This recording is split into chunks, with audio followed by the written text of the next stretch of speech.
I must stop Christmas from coming. But how? Everybody hates Christmas a little bit, and nobody dare deny that. How the Grinch Stole Christmas looks sweet and simple, but the real story behind it is way stranger. Because what aired in 1966 wasn't always the same thing everyone saw. Pieces got trimmed, moments disappeared, credits got messy. Unfortunately, I didn't get any screen credit. And one tiny decision changed how the Grinch would look forever. Even the people who helped pay for it didn't match the message the cartoon was trying to teach. Noise, noise, noise, noise. It's the kind of special you grew up with and still never truly watched all the way. Today, we're uncovering 35 strangest facts about the Grinch, starting with the weirdest way this anti-gift story even got made. The three words that best describe you are as follows, and I quote: Stink, stink, stank.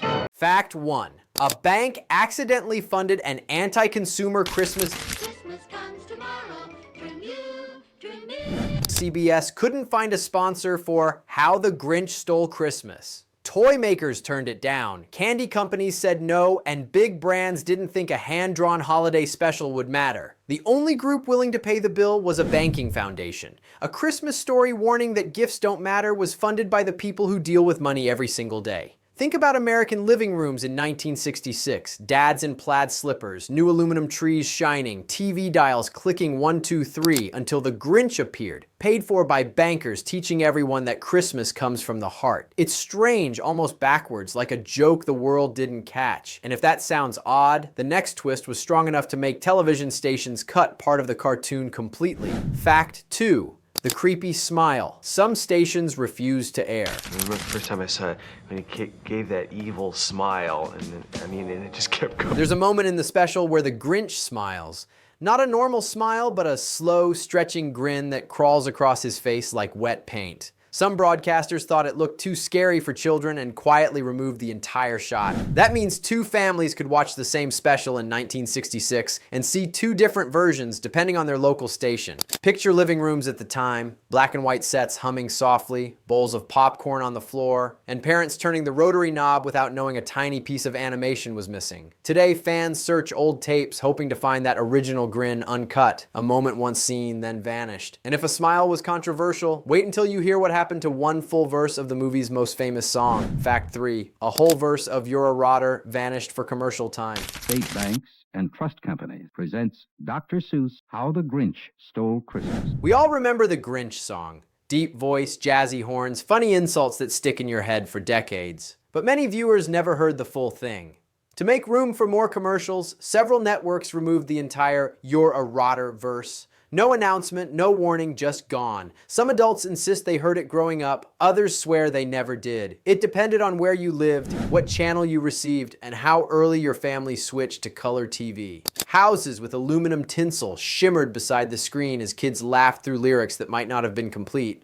It feels strange knowing something iconic could disappear so easily. But that isn't the only detail that changed history, because one real-world object inspired the Grinch's most famous feature, and it wasn't even from Christmas. Fact 4. The Grinch turned green because of an ugly rental car. The Grinch said, "Get up." In Dr. Seuss's original book, the Grinch wasn't green at all, just inked shapes on white pages. Chuck Jones changed everything after renting a car such an unpleasant shade of lime that he couldn't stop joking about it. Instead of throwing the memory away, he used it. That color became the Grinch. Imagine if the rental had been orange, baby blue, or dull brown. Christmas merchandise today, sweaters, ornaments, wrapping paper, might look completely different. One small real-life moment shifted an entire holiday palette. It's funny how one decision can follow a story for 60 years, turning a simple picture book villain into a neon symbol of December. And as surprising as that is, Dr. Seuss had an even more personal reaction when he first saw Jones's redesigned character staring back at him. Fact 5. Dr. Seuss said the Grinch looked like Chuck Jones. The drawings on the Grinch, why Dr. Seuss, Ted took a look at it, and he said, "Yeah, I don't like the Grinch, it looks like you."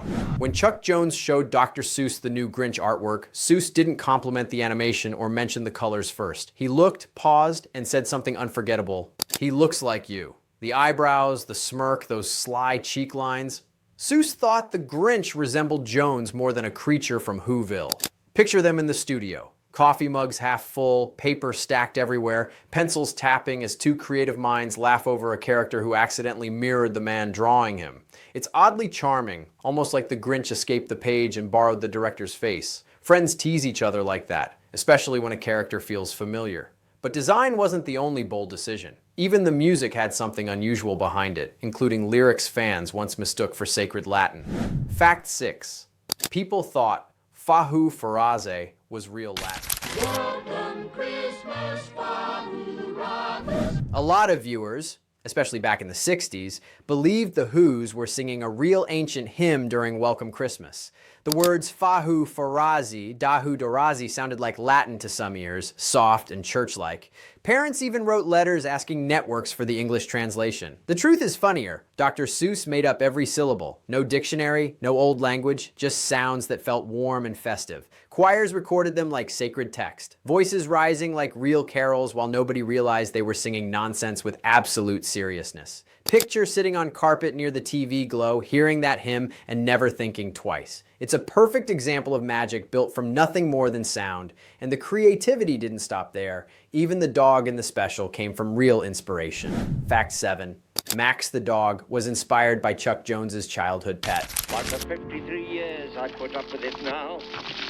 Max is the heart of the story, loyal, tired, doing his best with one antler tied to his head. That personality came from Jones's own childhood fox terrier. The same worried eyes, the same patient little sighs. Jones animated Max like a real friend trying to help, not a cartoon sidekick. Many fans admit they felt more sympathy for Max than for the Whos or even the Grinch. Maybe it's because we all knew a dog like that growing up. Tail wagging, never giving up, even when things got silly. You can almost smell the stockings and pine needles while watching him scramble through the snow. And this is only part of how animation was shaped. The entire story had to stretch far beyond the original book's length. Fact 8. The book was too short, so they nearly doubled the story. Santa Claus, why? Why are you taking our Christmas tree? If you read the original book out loud, it lasts about 12 minutes. That's nowhere near enough for a 26-minute TV special. So the studio added scenes, jokes, and long visual moments just to fill time. Most of Max's sleigh chaos came from this expansion. The Grinch's sneaking, the climbing, the Who feast, all extended to give the story room to breathe. Imagine animators flipping page to page thinking, we need more. They built entire sequences around reactions, pauses, and holiday hustle. The result still feels seamless, even though half of what we remember wasn't in the book. You can almost picture families watching commercials between scenes, waiting for the next joke to land. And speaking of animation, the amount of artwork required may surprise you more than anything so far. Fact 9. Over 25,000 drawings were needed for just one special. Let me illustrate this principle for you. After all, that's why I'm here. Hand-drawn animation wasn't fast. Every movement, an eyebrow twitch, a footstep, a sleigh running downhill, took separate drawings piled high on studio desks. In total, animators created around 25,000 frames for How the Grinch Stole Christmas. That's a mountain of paper for less than half an hour of TV. Excuse me, but could we roll this back? Terrific. Think of sharpened pencils everywhere, ink drying under lamps, artists hunched over desks long past midnight. No digital shortcuts, no undo button, just talent and patience. It gives the special a texture modern animation rarely matches. Slightly imperfect, warmly human. Many of us first saw it on soft CRT screens, colors glowing like ornaments. But production wasn't only huge, it was expensive. More expensive than any animated holiday program had ever been at the time. Fact 10. It became the most expensive animated Christmas special ever. Christmas Day will always be just as long. When The Grinch aired in 1966, it wasn't a cheap experiment. Its budget sat around $315,000, more than triple the cost of a Charlie Brown Christmas. TV executives were nervous. Was it too weird, too silly, too risky? Audiences answered that fast. Ratings jumped, reruns kept coming, and a once risky investment became a yearly tradition that outlived everyone who made it. Imagine middle-aged dads in the 70s setting down ham and eggnog to watch it again, year after year, with kids who would eventually show it to their own. It proves money doesn't ruin magic. Sometimes it preserves it. And while budgets were big, the music was created under pressure too, in a rushed recording day that still produced one of TV's most beloved Christmas themes. Fact 11. The entire score was recorded in one intense studio session. You'd expect a Christmas classic to take weeks of recording, but the entire Grinch soundtrack, choir, orchestra, everything was knocked out in roughly one marathon session. Around 60 musicians filled the room, pages clipped to stands, microphones glowing under studio heat. They recorded from morning into night, layering carols, tension cues, and that booming Grinch theme we still hum while untangling lights. It almost feels unreal that something so lasting happened so fast. No modern editing, no digital polishing, just one long push that somehow aged like fine holiday wine. Think of it, the soundtrack many Americans hear every December was born in a single day. And even with all that effort, one man's voice, or rather lack of credit, became its strangest behind-the-scenes story. Fact 12. Thurl Ravenscroft sang the song, but didn't get credit. Most people think Boris Karloff sang, "You're a mean one, Mr. Grinch." He didn't. The deep, thunderous voice belonged to Thurl Ravenscroft, the same man who voiced Tony the Tiger. But when the special aired, his name was accidentally left out of the credits. That mistake confused viewers for decades. Kids grew into adults assuming Karloff did everything. Ravenscroft didn't complain. He just kept working, recording jingles and cereal commercials. Dr. Seuss, embarrassed, personally wrote letters to newspapers to set the story straight. Imagine reading the TV listings with coffee on Christmas morning and learning the voice behind that iconic growl was never properly recognized. It's a tiny injustice in holiday history. And just when you think that's the biggest surprise, the next twist changes how we see Cindy Lou completely. Fact 13. Cindy Lou was redrawn to look like the Grinch's great-granddaughter. Hi, my sweet little tot. In the book, Cindy Lou, who is simple, small face, button nose, barely a page of dialogue. But the animation team wanted something cuter, softer, more memorable. Chuck Jones redesigned her with big shining eyes, tiny hands, and a shape that almost mirrors the Grinch himself. He later joked she looked like the Grinch's great-granddaughter. Same nose structure, same tufted style, just sweeter. It shifts how we see the story. The grouch and the innocent aren't total opposites, they're distant visual cousins. Maybe that's why her kindness melts him so quickly. Many viewers didn't know she was altered so heavily for TV, yet the redesign became permanent in pop culture. And if changing a child character was bold, what happened with Max in the story's emotional arc might be even more clever. Fact 14. Max was written as the audience's voice without saying a word. Max barely speaks, yet he communicates everything: worry, loyalty, exhaustion, and love. Chuck Jones animated him the way regular people would react standing next to a grumpy neighbor stealing Christmas. Max doesn't argue. He sighs, stumbles, keeps pulling the sleigh anyway. He's the mirror for the viewer at home. When the Grinch cackles, Max rolls his eyes. When things fall apart, Max takes the hit first. Many fans, especially dads watching the special through decades, say Max feels like the true hero, the one who never gave up even when things looked ridiculous. It's subtle storytelling that sneaks up on you with age, and that attention to nuance becomes even more impressive when you learn the special almost sold itself based on villain psychology alone. Fact 15. Chuck Jones believed the Grinch was the best Christmas villain. Teabags in his fist.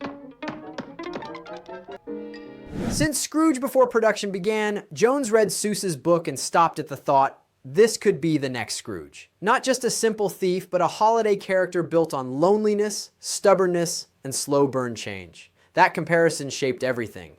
Dramatic camera angles, long sneaky walks, music that rises like old ghost stories. Adults watching back then didn't always notice, but today the Grinch sits in the same cultural lane as Scrooge, a character who changes because he finally feels something. Many homes played both stories side by side during December, fathers stirring cocoa as those two iconic turnarounds filled the room. It's wild to think Jones aimed for Scrooge-level legacy, and actually hit it. And as you'll see next, the Grinch's place in Christmas history only grew stronger with time. Fact 16. Dr. Seuss and Chuck Jones first worked together on Whoville cartoons. Long before Whoville, Seuss and Chuck Jones worked on army training films during World War II.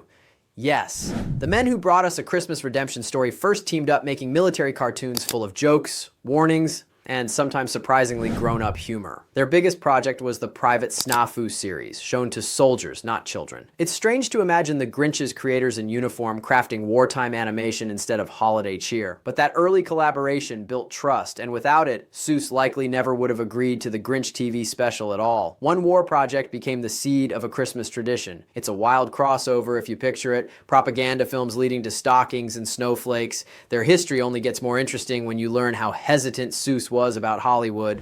Fact 17. Dr. Seuss almost refused to let Hollywood animate the Grinch.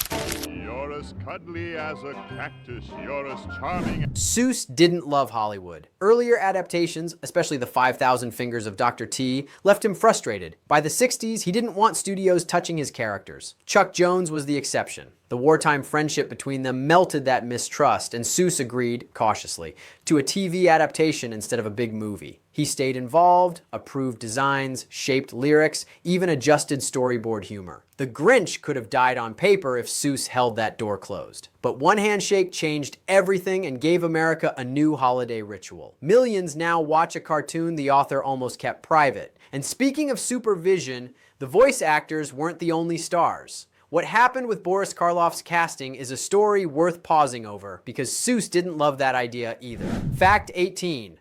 Seuss worried Karloff might make the Grinch too scary. And they're hanging their stockings, he snarled with a sneer. Boris Karloff was famous for horror. Frankenstein, The Mummy, that cold whispering delivery. Seuss wondered if casting him might frighten children instead of making them laugh. Chuck Jones disagreed. He believed Karloff's voice could slide between mean and gentle like no one else. When the special aired, Jones was proven right. Karloff gave the Grinch weight, sorrow, even charm beneath the cruelty. Kids didn't run, they leaned closer. It's strange that fear and warmth came from the same throat, but that balancing act is why his narration still lands like holiday thunder. A villain who sounds like a bedtime story, that contrast holds power. And Karloff's role carries even more emotional weight when you realize this was almost his final performance before passing away 3 years later. Fact 19. This was one of Karloff's last major roles. It came without packages, boxes, or bags. By the time The Grinch aired in 1966, Karloff's career was winding down. His health was fading, yet his voice remained rich as winter night. The Grinch ended up becoming the final iconic role of his life, a peaceful bookend for a man who spent years as monsters and ghosts. Imagine older viewers then, remembering Karloff's horror days in the 30s and suddenly hearing him at Christmas with their children. Two eras connecting through one voice. It's incredible how a career that began in spooky laboratories found its warmest legacy beside decorated trees and homemade cookies. He left the world as the narrator of a celebration instead of a nightmare. But Karloff wasn't the only actor tied to Strange legacy. The Grinch-themed singer had a story of his own. Fact 20. The song became more famous than the special for a while. You're a Mean One, Mr. Grinch, didn't just support the cartoon, it escaped it. Radio stations played it without airing the special. Christmas mixtapes passed it around. People recognized the song even if they couldn't recall the plot. There's something about that deep voice, the brass-like marching footsteps, insults that feel oddly loving. Holiday music in the 70s often meant Bing Crosby, Elvis, Nat King Cole, and suddenly the Grinch was right there beside them. A villain became a holiday soundtrack staple. Some kids first heard the Grinch before they ever saw him. That's how strong the song lived on car radios and department store speakers. And that's not even the peak of its legacy, because the Grinch's influence reached a point where new books and spin-offs started forming. Fact 21. Dr. Seuss personally corrected the credit mistake in newspapers. When Thurl Ravenscroft's name was missing from the credits, Dr. Seuss didn't let the error fade into trivia. He sat down, wrote letters to columnists, and asked newspapers to publicly acknowledge the man behind the song. Imagine flipping the entertainment page in 1967, coffee steaming, and spotting a small note from Seuss himself saying, "We forgot the singer. Please give him his due." No social media, no hashtags, just ink and paper trying to fix what a TV credit left out. Ravenscroft later said Seuss's letter meant more than any trophy. That's friendship in pen strokes. Quiet but lasting. Yet while Seuss fought to honor the singer, the animators were dealing with something wild. Whoville didn't just change visually, Cindy Lou almost got a whole different role. Fact 22. Cindy Lou's role was mostly reduced to keep the story moving. In early plans, Cindy Lou was supposed to appear more, question more, soften the Grinch sooner, but pacing rules changed everything. The team needed speed, not slow conversations, so much of her material was trimmed out. Her tiny 2-minute moment became enough. One simple line, "Why are you taking our tree?" ended up carrying the emotional weight of an entire character arc. Sometimes the smallest voice shifts a story more than speeches and drama. Kids in 1966 sat cross-legged hearing that line with wide eyes, and adults now notice how gentle it lands. Cindy Lou didn't need more. She already represents innocence. But editing didn't end there. Even Max's comedy and pain came from invented situations, never written in the book at all. Fact 23. Nearly every Max scene was created just for the special. He took the hoop pudding. He took the roast beast. In the book, Max barely appears, but on television he steals half the show. Animators gave him chaos, clumsiness, heart, because they needed more minutes of story. That sleigh tipping, rope dragging, snow skidding, all invented. Viewers ended up caring deeply about a dog who was never meant to be a star. It's almost like animation pulled a character forward who didn't exist yet. You can imagine an animator sketching late at night thinking, he needs more screen time. And suddenly Max became laughter, sympathy, and the emotional tether between Grinch and Whoville. His eyes say everything the script doesn't. And speaking of what the script can't explain, the layout of Whoville itself wasn't normal at all. It was built to feel crooked on purpose. Fact 24. Whoville was designed to look slightly wrong to the eye. Look closely at Whoville houses. They lean, curve, and tilt in impossible directions. Streets bend like candy canes. Doors swell like soft dough. Layout artist Maurice Noble wanted viewers to feel like they were inside a Dr. Seuss drawing brought to life, where nothing stands straight. It makes the world playful and uneasy at the same time, like a bedtime dream right before sleep tips into nonsense. That off-balance feeling is why the Grinch sneaking across rooftops feels mischievous but not threatening. The world bends around him. Many kids never noticed it, but adults rewatching decades later suddenly see the distortion everywhere. Odd details make memory stick, and once Whoville gained that surreal look, the special reached a whole new level of holiday influence, leading to something even bigger. Fact 25. The Grinch sparked 2 more animated specials years later. These stockings, the Grinch, are the first things to go.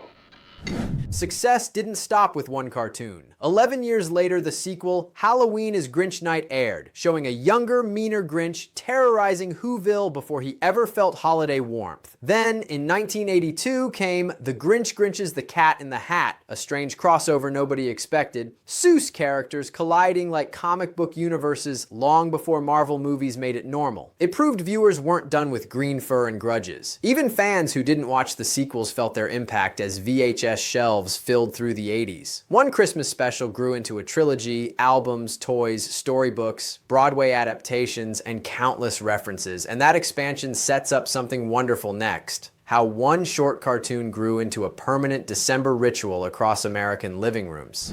Fact 26. The songs were written by Dr. Seuss himself. A lot of people assume Hollywood lyricists wrote the music, but every word in Welcome Christmas, Trim Up the Tree, and You're a Mean One, Mr. Grinch came straight from Dr. Seuss's pen. He didn't just approve lyrics, he created them. Composer Albert Haig built the melody around Seuss's writing like puzzle pieces clicking together. It's rare for an author to handle dialogue in songs, but Seuss loved rhythm too much to hand it off. Think of families humming those nonsense syllables for decades, never knowing the man who wrote Green Eggs and Loraxes also wrote this choir-style anthem.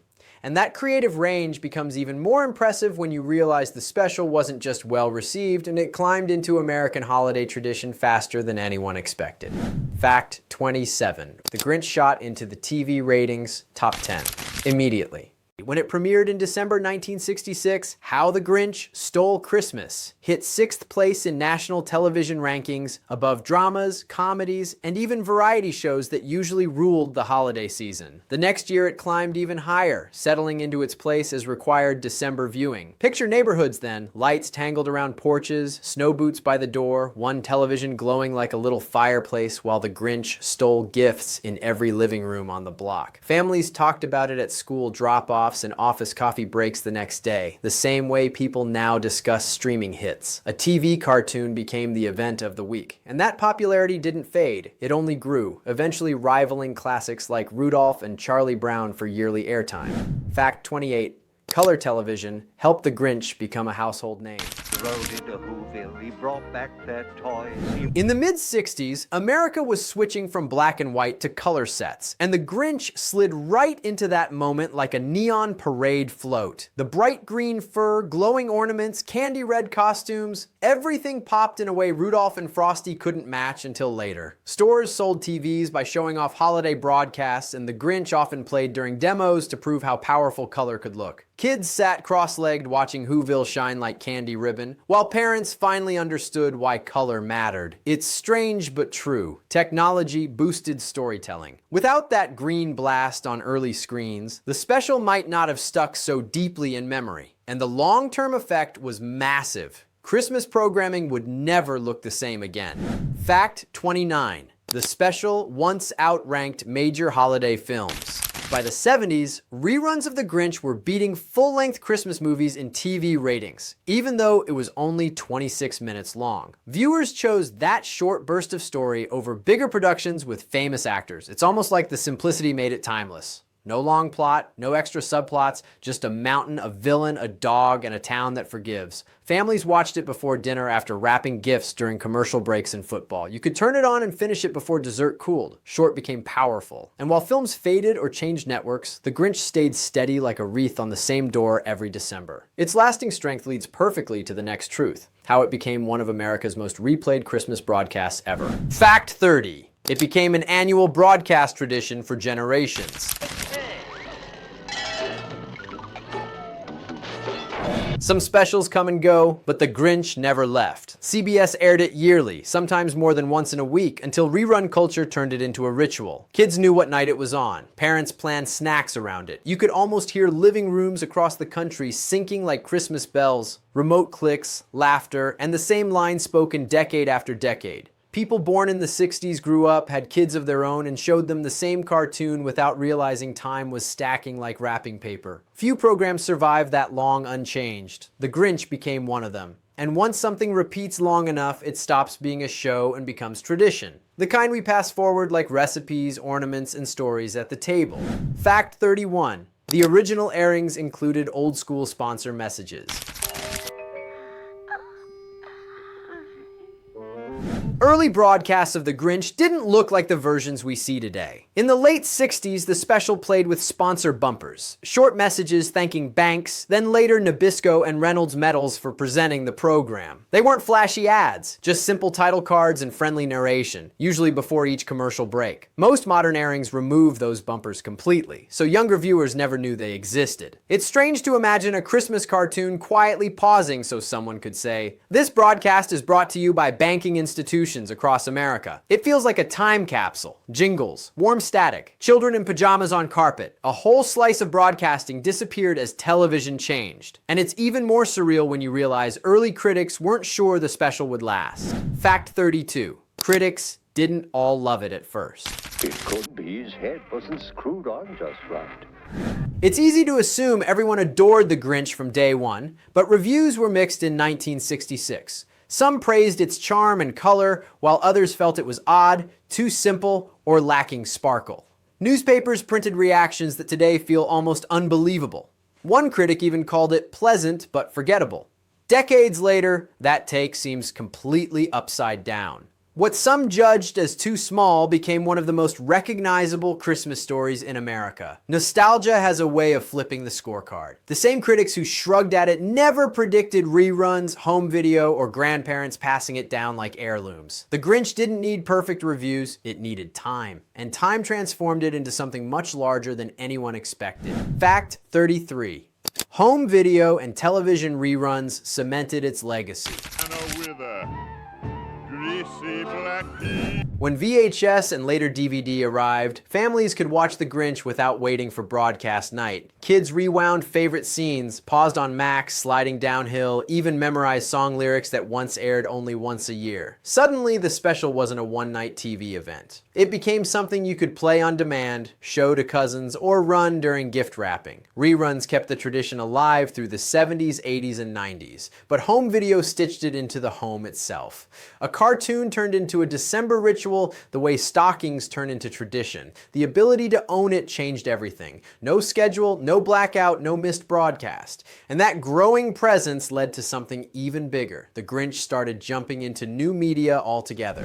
Fact 34. The Grinch expanded into stage, books, and live adaptations. What began as a short story became a franchise. First came Halloween is Grinch Night, then The Grinch, Grinches, The Cat in the Hat. Later, stage musicals toured across the country. Bright sets, live choirs, costumed who's dancing under theater lights. New books appeared, merch filled shelves. Jim Carrey's film introduced a whole generation who never saw the original first. Yet the 1966 version remains the seed of all of it. Without that 1.5 hour cartoon, none of the movies, Broadway shows, plush toys, or streaming specials would exist. One TV slot grew into a cultural tree decorated with decades of spin-offs. And the final surprise is more personal. The idea behind The Grinch came from something inside Dr. Seuss himself. Fact 35. Seuss admitted he was the Grinch during one Christmas season.